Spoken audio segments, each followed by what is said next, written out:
Meus irmãos, abram vossas Bíblias em 1 Coríntios, capítulo 15.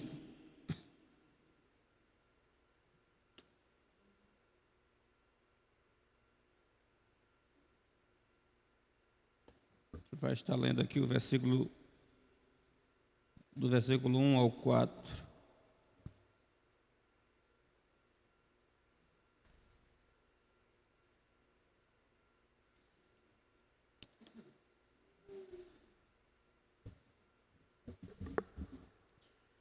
Primeiros Coríntios, capítulo 15, versículo 1 ao 4.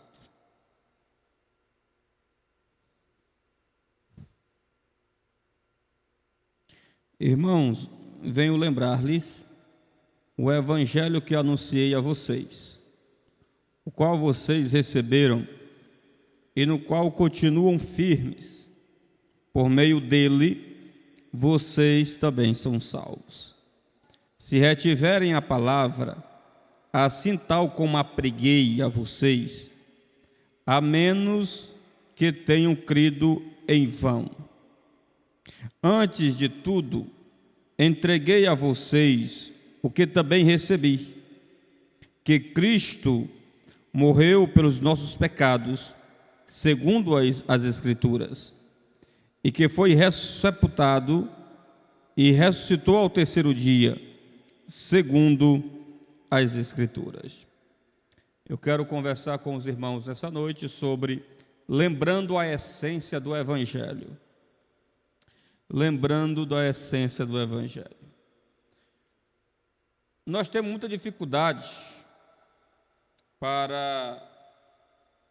ou melhor dizendo, muita facilidade para esquecer aquilo que muitas das vezes nós conhecemos. E com relação ao Evangelho, a palavra de Deus não é diferente. Muitas das vezes o dia a dia, muitas das vezes a vida corriqueira vai nos tirando as lutas, as aflições, as tribulações, vai tirando o real sentido daquilo que muitas das vezes nós já conhecemos. Nós vamos nos esquecendo daquilo que Deus fez por nós mediante o seu Filho. E a revelação das Escrituras e a inspiração das Escrituras é o maior exemplo disso. Deus, ele preserva a sua história na grafê, nas Escrituras, naquilo que é registrado, com o propósito de nós ficarmos lembrando do seu plano, dos seus propósitos. E quando você observa a canonização da Bíblia, é um outro ponto, que mostra também a preservação da sua palavra, para que o seu povo sempre esteja se lembrando daquilo que Deus fez por nós e daquilo que Ele exige de nós. Então, nós olhando por isso, nós vamos compreender que Paulo e Pedro, muitas das vezes pregavam aquilo que eles já haviam ensinado para a igreja, aquilo que a igreja já conhecia. Quando nós vamos ver lá em Gálatas, capítulo 1, Paulo ele prega lá para a igreja da Galácia, ensina o verdadeiro evangelho, ensina que a salvação só é mediante a Cristo e nada mais. E ele, muitas das vezes, quando vai embora, os crentes sabendo da verdade, mas eles se esqueceram. Então eles começaram a serem seduzidos por heresias, serem seduzidos pelos judaizantes, que o evangelho não era suficiente, Cristo não era suficiente, mas precisava da circuncisão para que eles viessem a obter a salvação. É o tal do legalismo, é Deus e mais alguma coisa, é evangelho e mais alguma coisa para obter a salvação. Então aqui Paulo, ele escreve dizendo: vocês já se esqueceram do que eu preguei para vocês? Então ele vai recapitular, escrevendo a carta direcionada à Galácia. Paulo também, escrevendo lá em 2 Timóteo, capítulo 2, versículo 8, ele traz de lembrança a Timóteo que esse Jesus ressuscitou e que ele é o filho de Davi, que ele está vivo e ele é rei, ou seja, que Timóteo deveria pregar esta palavra e entender que Cristo, que ele estaria pregando, não era um Cristo morto, mas um Cristo vivo, e um Cristo que ele era rei, e ele estava reinando sobre todas as coisas. Quem não se lembra da primeira carta aos Coríntios, capítulo 5, versículo 9, que ele diz que já havia respondido à igreja por cartas, e mesmo assim os crentes, conhecendo o ensinamento de Paulo, eles ainda continuavam na prostituição e no pecado. E Paulo diz: eu já não vos ensinei que a prostituição é errado, que a prostituição não convém com a vontade de Deus. Pedro, escrevendo na sua segunda carta, no capítulo 3 e versículo 1, ele lembra aos irmãos aquilo que eles já conheciam. E o que era que eles se lembravam? Da volta de Jesus, que a igreja deveria estar atenta. Mas ele diz: mas eu trago lembrança a vocês que Cristo está voltando, que Cristo está às portas. Então nós, olhando por esse ângulo, nós vamos compreender que Cristo Jesus sempre ele está às portas. E nós, olhando aqui esta carta, nós vamos compreender algo interessante, que o texto é bem enfático em nos mostrar que Paulo escreve essa carta: irmãos, venho lembrar-lhes o evangelho que eu anunciei. Observe aí que esse verbo aí, lembrar, ele está no presente do indicativo ativo, está mostrando algo sempre constante, que sempre que ele está pregando, ele sempre está lembrando que Cristo Jesus, ele veio, ele morreu e ele ressuscitou dentre os mortos. Paulo sempre está enfatizando, ele está dizendo para a igreja de Corinto que a mensagem dele não mudou, a mensagem dele ainda é a mesma. E qual é a mensagem dele? É Cristo Jesus crucificado, é Cristo Jesus que morreu no Calvário. Mas também ele recapitula e lembra a igreja de Corinto que Cristo havia ressuscitado dentre os mortos. E o texto nos mostra de maneira precisa que Paulo, você vai ver aí, lembrar-lhes o evangelho que anunciei. Esse verbo aí, anunciar, ele se encontra no auristo no grego. O auristo é uma ideia que dá mais de passado. Ele está dizendo: eu anunciei a vocês, quando eu estive aí eu preguei para vocês a respeito do evangelho que traz a salvação. E qual é o evangelho que traz a salvação? Não é o evangelho do coach, não é o evangelho da prosperidade, não é o evangelho da chave de carro, mas é o evangelho de Cristo morreu e Cristo ressuscitou dentre os mortos. Ou seja, a mensagem não é para ser chata, a igreja precisa estar sempre lembrada que Cristo morreu e Cristo ressuscitou. A igreja precisa ter a consciência a respeito desta pregação. A igreja precisa cantar a respeito dessa temática. A igreja precisa ouvir nos púlpitos a respeito dessa temática. E qual é a temática? O evangelho. E o que é o evangelho? Evangelho, como diz John Piper, não é primeiramente teologia, é primeiramente boas notícias para a glória de Deus. E nós, olhando por esse ângulo, nós vamos compreender algo interessante. É que Paulo, aqui escrevendo a respeito disso, nós vamos observar que ele usa a expressão aqui no grego a respeito de preguei o evangelho, ou eu anunciei a vocês, está na voz média. Essa ideia de voz média traz a ideia daquilo que nós falamos, que envolve o seguinte: é um sujeito que realiza ação em si mesmo, para si mesmo e de si mesmo. A ideia aqui é que ele anuncia este evangelho de si mesmo, ou seja, está impregnado nele, está nas suas veias, está na sua alma. Aquilo que o coração está cheio é aquilo que a boca vai falar.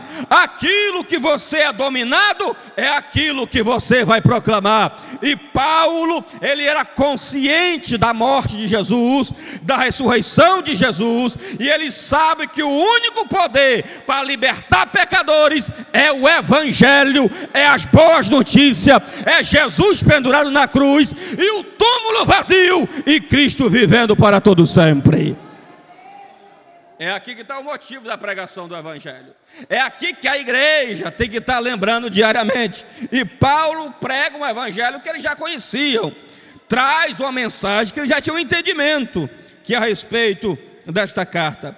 E o texto nos mostra a respeito da morte de Jesus. Então o Evangelho, a ideia é boas notícias. Então, se é boas notícias, e notícia para ser boa, primeiro tem que apresentar as más notícias.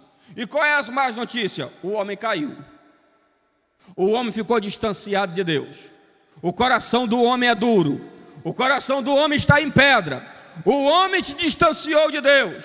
O pecado está impregnado no homem. O pecado interno, a natureza caída, ou seja, a natureza adâmica. O coração do homem, ele é mau. O coração do homem é cheio de adultério. O coração do homem é cheio de prostituição. O coração do homem é cheio de homicídio. Essas são as más notícias. Mas qual é a boa notícia? Que Jesus veio, te limpou, te purificou, te deu o direito da vida eterna e ter comunhão com Deus. Aqui está a boa notícia. E esta é a ideia do Evangelho. O Evangelho é boas notícias. É a ideia que o imperador fazia. Quando o imperador de Roma queria trazer boas notícias a respeito para uma província, ele mandava um mensageiro, ele mandava um pregador, ele mandava um proclamador dizendo: o imperador está chegando para visitar a província, o imperador está vindo aí para visitar a província. Isso era motivo de boas notícias.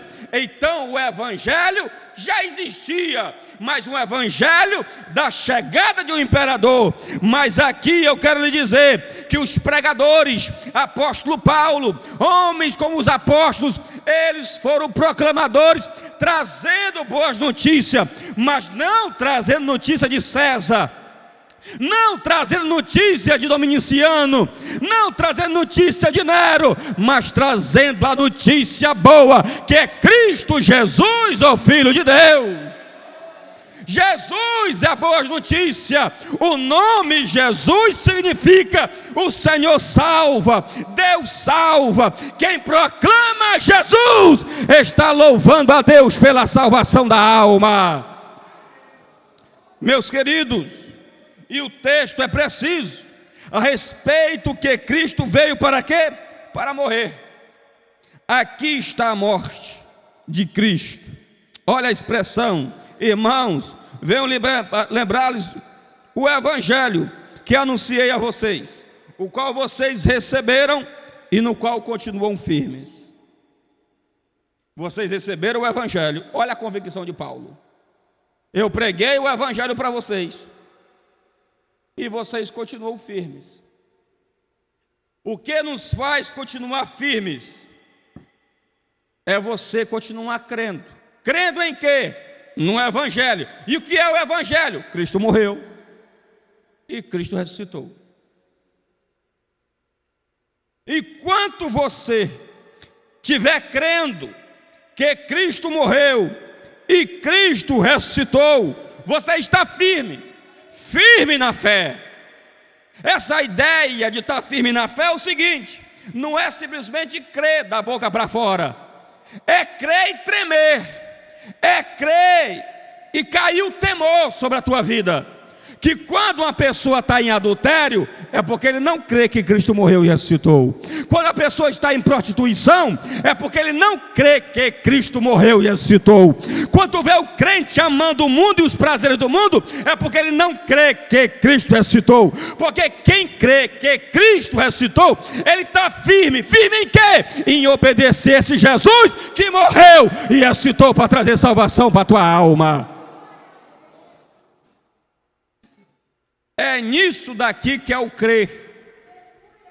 Você não, as pessoas querem pular, ou seja, as pessoas estão procurando de todo jeito. Eu estive pregando agora no presídio e lá estava dizendo: quem vai trazer alegria para vocês, os presos aí, é a autoestima, é isso. Eu disse para eles: quem vai trazer alegria para vocês não é saúde, quem vai trazer alegria para vocês não é autoestima, quem vai trazer alegria para vocês é Cristo Jesus.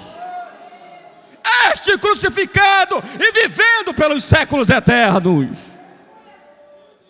Não tem outro meio.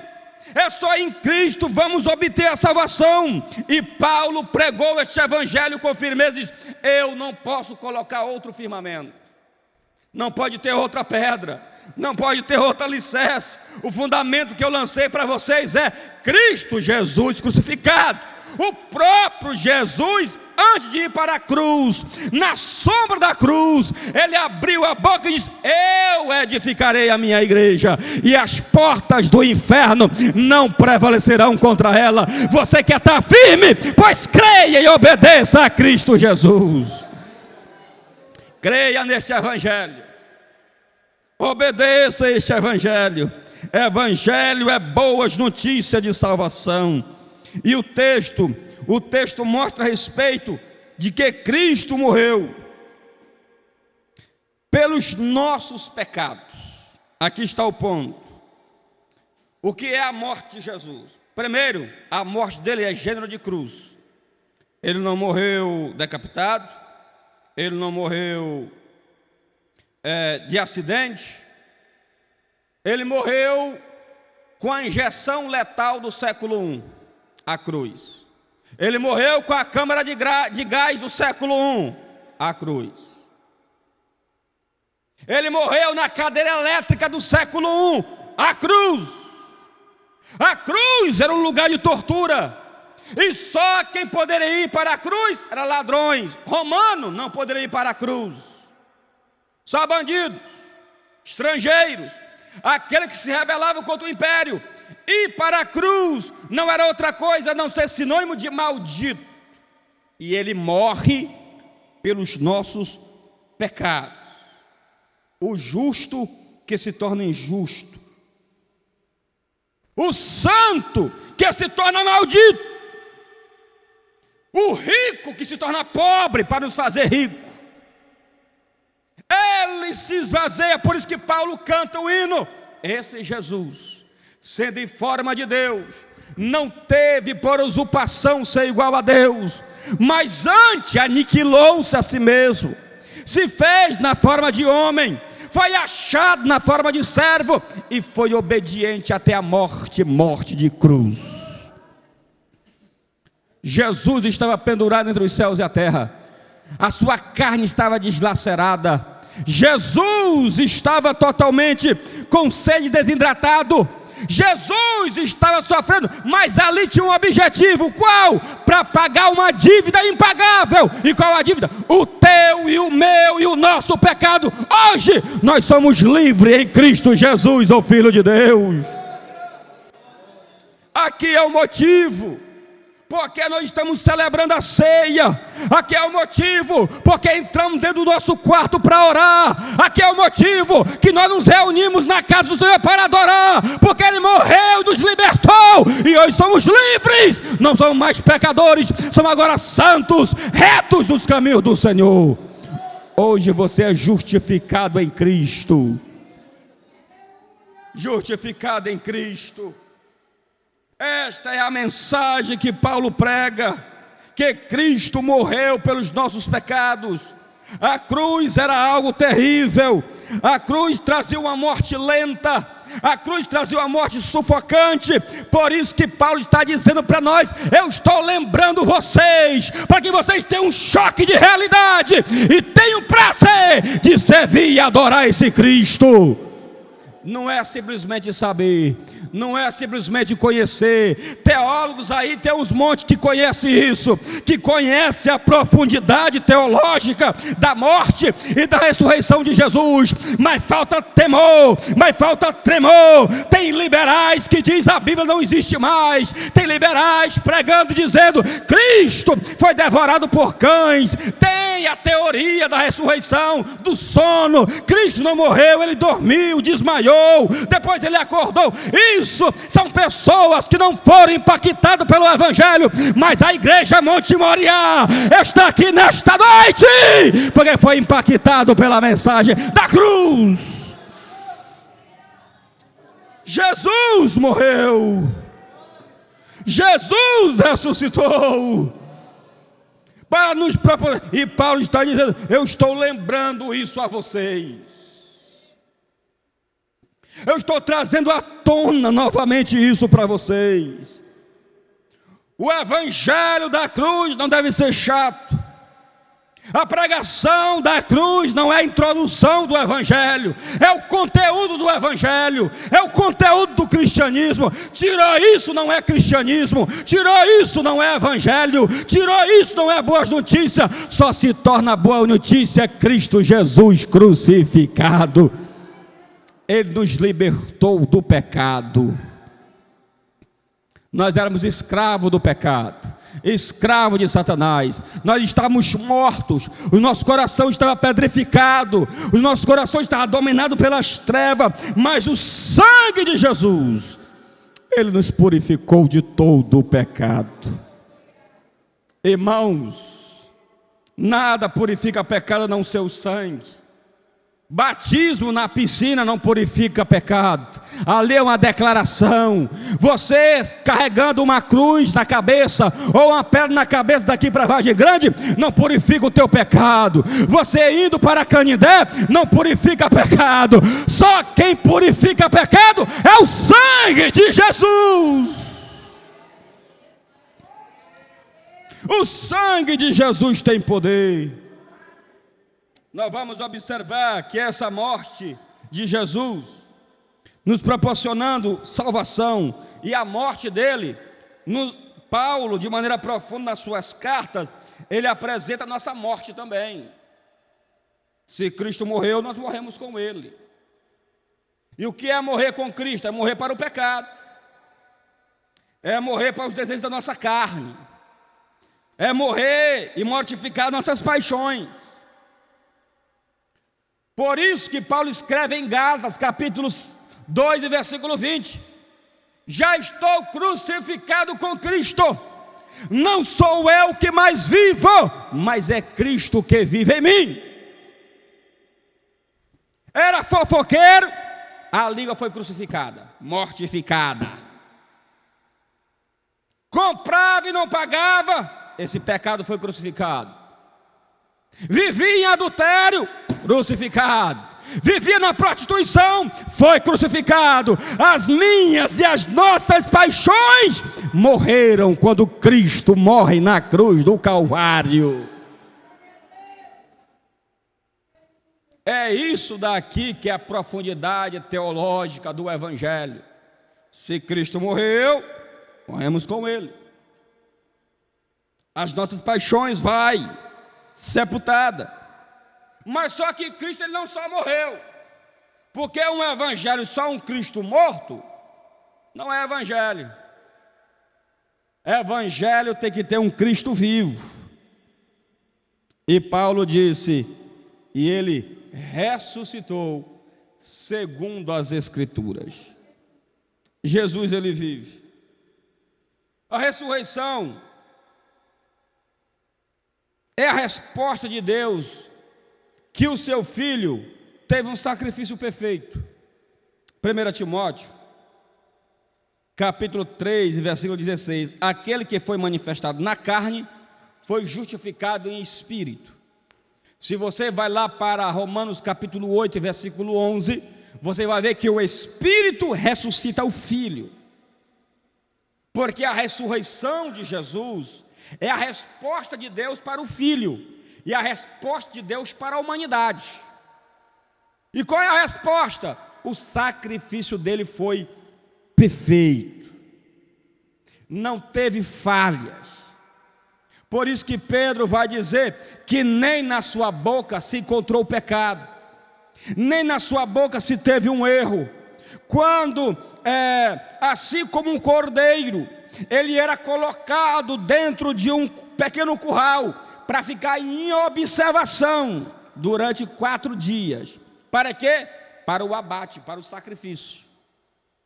Jesus, na sombra da cruz, ele vai para Jerusalém, ele entra montado no jumentinho, ele fica durante 4 dias em Jerusalém, para os religiosos observar a vida dele, para ver que ele era um cordeiro perfeito, não tinha falhas, não tinha erros, ele era um cordeiro imaculado.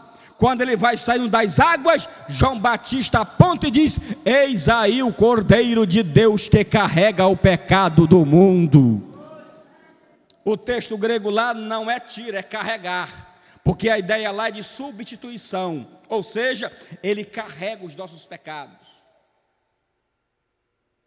A Bíblia diz que as nossas transgressões, as nossas iniquidades, os nossos pecados e as nossas doenças estavam sobre ele, e nas suas pisaduras ele sarava, ele curava. No instante que ele caminhava na via dolorosa, ficava marca de sangue no caminho, e quem tocava naquele sangue era curado pelo poder do sangue de Jesus. Nós éramos doentes pelo pecado, mas a cura nos alcançou, e hoje nós somos curados pelo sangue de Jesus. A lepra saiu da minha vida e da tua vida. O sangue de Jesus nos purificou, e Jesus nos mostra isso. A ressurreição nos garante que o sacrifício de Jesus foi um sacrifício perfeito. Ele recebeu, porque esse sacrifício foi perfeito, porque ele completou, ele realizou 2 atributos de Deus: amor e justiça. Deus, pela sua justiça, queria matar a mim e a você. A ira dele teria que ser desvaziada, a justiça dele teria que ser realizada. Então Jesus na cruz, sendo um sacrifício perfeito, ele sofre a ira de Deus, ele sofre a justiça pesada de Deus, mas na cruz ele também satisfaz o amor de Deus. E qual é este amor? Ele também não queria matar você, ele queria salvar a humanidade, ele queria resgatar a humanidade, ele queria poupar a humanidade. Foi isso que ele fez. Ele, Cristo, em um só ato seu, ele conseguiu satisfazer os 2 atributos de Deus: amor e justiça. E Cristo, ele ressuscita, porque o Pai está declarando isso. A ressurreição de Jesus garante a nova criação. O que garante a nova criação? Não é outra coisa, irmão. Se Cristo ressuscitou, fique tranquilo, o novo céu e a nova terra está bem ali, está garantido, porque a ressurreição de Cristo é a ressurreição do novo homem. Ele realiza esse aspecto, ele garante a imortalidade, ele garante essa transformação que haverá. Quando Cristo ele vai para a glória, ele está dominando sobre tudo e sobre todos, e a ressurreição de Cristo traz a inauguração de uma nova vida. Se lembra da cruz? Se ele morre, você morre com ele. Se ele ressuscita, você ressuscita com ele. E que ressurreição é essa? Primeiro vamos falar da inauguração. A ressurreição de Cristo inaugurou uma nova vida em você. Ora, se Cristo morreu e ressuscitou e nunca mais vai morrer, e nós juntamente com ele nós morremos, mas também juntamente com ele nós ressuscitamos, então aqui nós aprendemos algo importante. Se ele morreu e ressuscitou para não morrer mais, logo nós ressuscitamos com ele. Se nós ressuscitamos com ele e ele não vai mais morrer, Paulo está dizendo para mim e para você: um crente que ressuscitou com Cristo, um crente que tem uma nova vida, uma regeneração, ele não tem prazer no pecado, não tem saudade do mundo, ele não quer voltar mais. Assim como Cristo não pode mais morrer, assim devemos ser nós. Nós não devemos mais ter prazer de querer voltar para o pecado. Quem está em Cristo, quem nasceu de Deus, não tem prazer do pecado. Não existe essa. É difícil ser crente. É difícil ser crente para quem não nasceu de Deus. Porque quem nasceu de Deus, ressuscitou com Jesus, ele não tem prazer no pecado. Ele tem prazer apenas de adorar e viver para Deus. Ele não tem saudade mais do mundo. Ele não tem mais saudade dos prazeres da carne. O que eu acho interessante, olha o que diz o capítulo 6, 8 ao 10 de Romanos. Ora, se já morremos com Cristo, cremos que também viveremos com Ele. Sabemos que, havendo Cristo ressuscitado dentre os mortos, já não morre. A morte já não tem mais domínio sobre ele. Pois, quanto a ter morrido de uma vez para sempre, para o pecado, mas quanto a viver, para Deus. Se eu morri para o pecado, eu ressuscitei para Deus. Eu não ressuscitei para o mundo. Eu não ressuscitei para os prazeres da minha carne. Eu não ressuscitei para ser dominado por Satanás. Eu ressuscitei simplesmente para adorar e bendizer o nome de Jesus. A minha boca louva a Jesus, os meus pés louvam a Jesus, as minhas mãos louvam a Jesus, a minha mente louva a Deus. A minha mente não é dominada pela lascívia, mas é dominada pelo poder do Evangelho, que é Cristo Jesus vivo.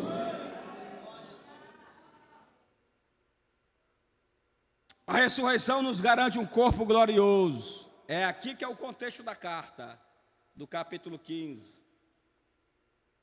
Ele está falando de ressurreição literal do corpo. E aqui o contexto, a Grécia, a Corinto era a capital da Acaia. Era uma região dominada ali pelos gregos. Uma região grega. E os gregos tinham uma filosofia platônica, que o corpo é a prisão da alma. Então eles não acreditavam em ressurreição. Se lembra de Paulo pregando em Atenas, capítulo, se não me foge a memória, não sei se é 17, ele pregando ali em Atenas, e quando ele começa a falar da ressurreição, e os gregos entendem, eles disseram assim: Paulo, outra hora nós vamos te ouvir a respeito disso. Por quê? Porque os gregos não acreditam em ressurreição do corpo. Porque o corpo é uma matéria. Se a matéria é má, então o espírito que é bom, a alma que é boa, então aquilo que é bom está preso no que é ruim. Mas os gregos esperavam a liberdade da alma. E Paulo chega e diz: não, para de crer nisso. O corpo vai ressuscitar. Ele vai dizer, eles eram crentes, mais gregos, eram irmãos, mais gregos, eram cristãos, mais gregos, ainda influenciado pela sua cultura, dizendo que o corpo não ia ressuscitar. Aí Paulo escreve: meus irmãos, eu estou lembrando vocês o Evangelho, que Cristo Jesus morreu segundo as Escrituras, e Ele ressuscitou segundo as Escrituras. E ele começa a pregar, e dizendo para a igreja: se Ele não ressuscitou, tu vai perder tempo cantando, tu vai perder tempo orando, tu vai perder tempo evangelizando, tu vai perder tempo se congregando, tu vai perder tempo ter dado um passo de fé para querer Jesus, porque Jesus, Ele está vivo, E ele prova dizendo: por quê? Porque foi visto por 500 irmãos, e eu também vi, quando ele se encontrou comigo no caminho de Damasco. Eu vi ele vivo e vivo para sempre.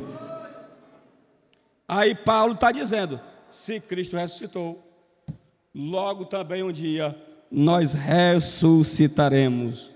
Quando a trombeta tocar, a Bíblia diz que o nosso corpo será um corpo transformado, será um corpo glorioso. Os que morrerem em Cristo ressuscitarão. Aí Paulo diz a respeito que tudo é segundo as Escrituras. Ressuscitou segundo as Escrituras.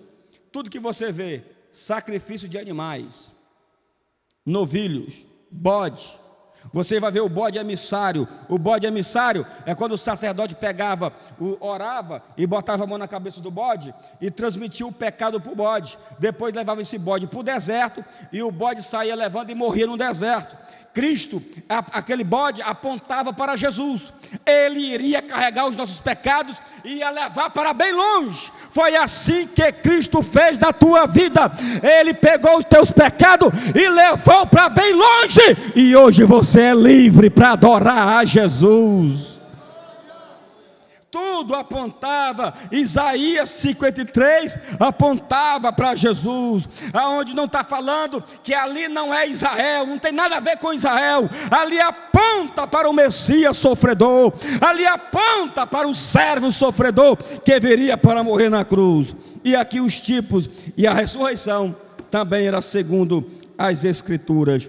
Leia comigo o Salmo 16, versículo 10 e o versículo 11. Olha o que diz: pois não deixarás a minha alma no inferno, nem permitirás que teu santo veja a corrupção.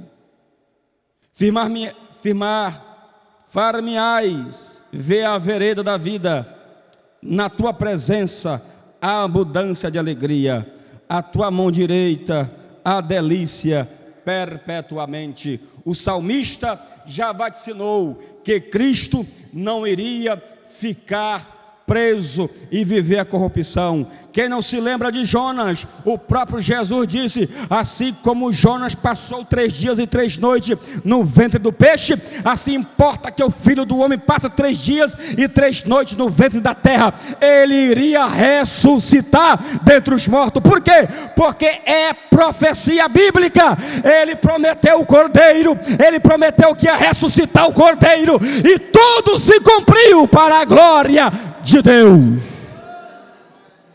Tudo corre para a glória de Deus, tudo se centraliza para a glória de Deus. John Piper diz que o maior prazer de Deus é promover a sua glória, e a morte de Jesus, e a ressurreição de Jesus, e a salvação da tua alma em Cristo promove glória para Deus.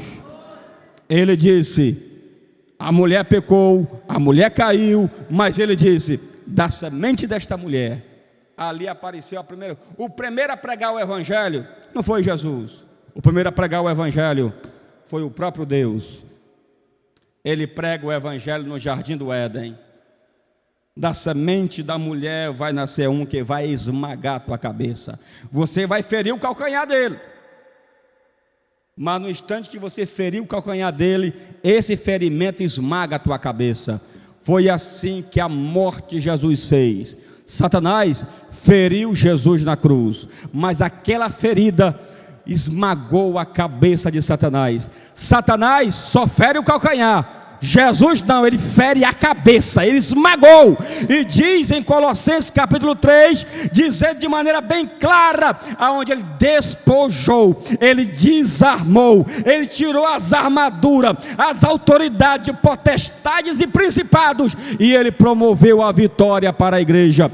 E no capítulo 15 e versículo 58 ele diz: portanto, meus amados irmãos, sejam firmes. Firmes em quê? No Evangelho. Que Evangelho? Cristo morreu e Cristo ressuscitou. Sejam inabaláveis, ou seja, não deixa a cultura abalar vocês, não deixa a cultura grega influenciar vocês. e sempre abundante na obra do Senhor. Que obra? Essa obra aqui é a obra de Cristo, morte e ressurreição. Sabendo que o trabalho de vocês não é vão, continue pregando que Ele morreu, continue pregando que Ele ressuscitou, continue se congregando nisso, continue crendo nisso daí. Por quê? Porque isso não vai ser em vão. Por que não vai ser em vão? Porque um dia a trombeta vai tocar e Ele virá como um piscar de olhos. E aí nós que estivermos mortos, eu não sei que dia que Ele vai vir, se nós vamos estar vivos ou mortos, não sei, mas se estivermos mortos, a Bíblia diz que a terra vai dar conta e o nosso corpo será um corpo glorioso. E nós vamos cantar: tragado foi a morte pela vitória. Onde está a morte, a sua vitória? Onde está a morte, o seu aguilhão? O aguilhão da morte é o pecado, e a força do pecado é a lei. Mas graças a Deus, olha as palavras, mas graças a Deus que nos dá vitória por meio de nosso Senhor e Salvador Jesus Cristo. É aqui o hino da vitória. A morte tem causado dor, a morte tem causado tristeza, a morte tem causado agonia em muitas pessoas, separação em muitas pessoas.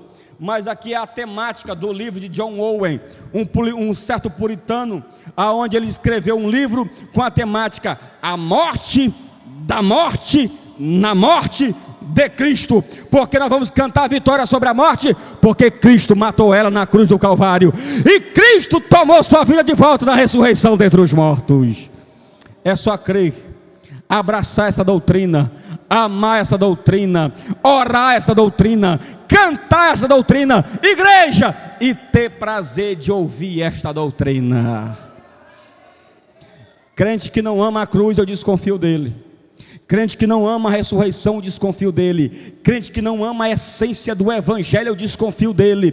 Porque a mensagem do evangelho é esta: Cristo morreu e Cristo ressuscitou.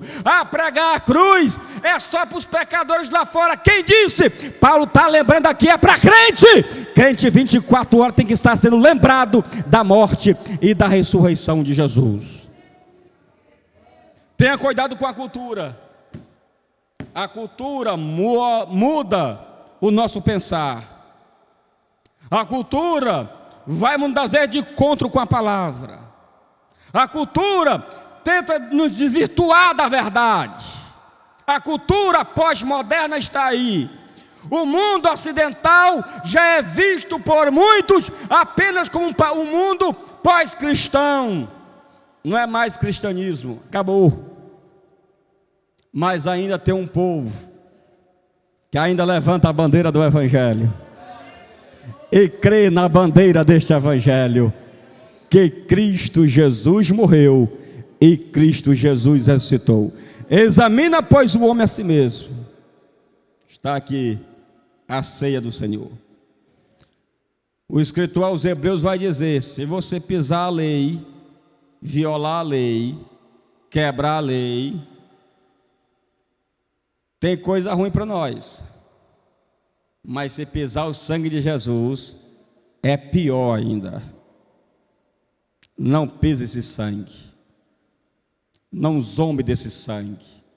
Não zombe das coisas de Deus. Todo dia eu saí de um culto bem espiritual, quando de repente o irmão veio com o molecada e disse: irmão, eu saí de um culto tão espiritual, numa festa tão linda dessa, um poder de Deus tão... Aí tu chega contando essas coisas. Então são pessoas que ainda não foram confrontadas pela cruz, porque até quando você vai falar, você tem temor. Você não zomba das línguas estranhas, você não zomba das ações do Espírito. Então, igreja, vamos amar esta doutrina. Vamos ter prazer de ouvir a cruz. Igreja, compra livro que fala da cruz. Pastor, estou desinquieto. Pastor, estou desinquieta. Pastor, não sei onde me congrego. Te congrega em Jesus, meu irmão. Fica firme em Jesus. Quando tu vê pessoa desinquieta, eu quero me congregar ali, eu quero abrir uma igreja para ali, eu quero ir para acolá, é porque nunca foi confrontado pela cruz. Quem é confrontado pela cruz, ele tem prazer de ficar em Jesus. Ele ama Jesus, ele vive Jesus.